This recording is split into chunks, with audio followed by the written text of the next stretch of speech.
সত্যি কথা বলতে নিরামিষ রান্না করতে গেলে শুধু আলু, পোস্ত, ঝিঙে, পটল এইসবই মাথায় আসে। তাই মুখের স্বাদটা বদলানোর জন্য পনিরের এই আইটেমটাই রেডি করে ফেললাম, একদম নিরামিষ। কিভাবে করলাম চলো বলে দিই। প্রথমে পনির নিয়ে নিয়েছি 250 গ্রাম, আর ক্যাপসিকাম, গাজর, বিনস।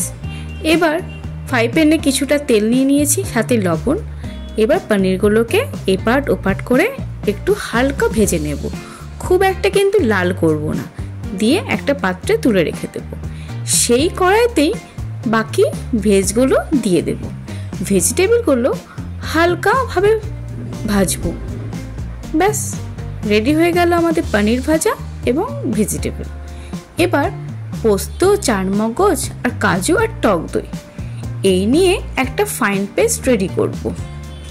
ফাইন পেস্টটা যখন রেডি হয়ে যাবে, সেই কড়াইতেই 1 চামচের মতন বাটার দিয়ে নেব। বাটারটা মেল্ট হয়ে গেলেই দিয়ে নেব তাতে একটু জিরে, 2-3টে এলাচ আর 2টো তেজপাতা।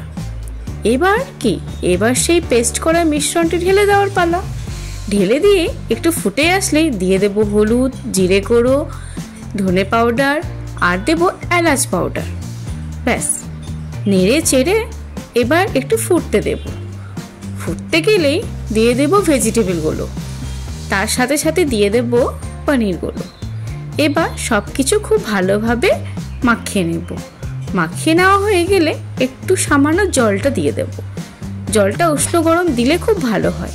সাথে দেব 2টো কাঁচা লঙ্কা আর একটু লবণ আর দেব কস্তুরি মেথি।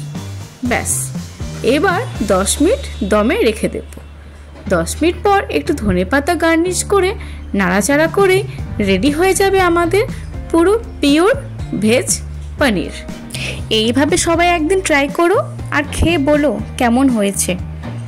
ভালো লাগলে অবশ্যই একটা লাইক অ্যান্ড কমেন্ট করো। আর যারা চ্যানেলটাকে এখনো সাবস্ক্রাইব করোনি, প্লিজ সাবস্ক্রাইব করে দিও। থ্যাংক ইউ, সবাই ভালো থেকো।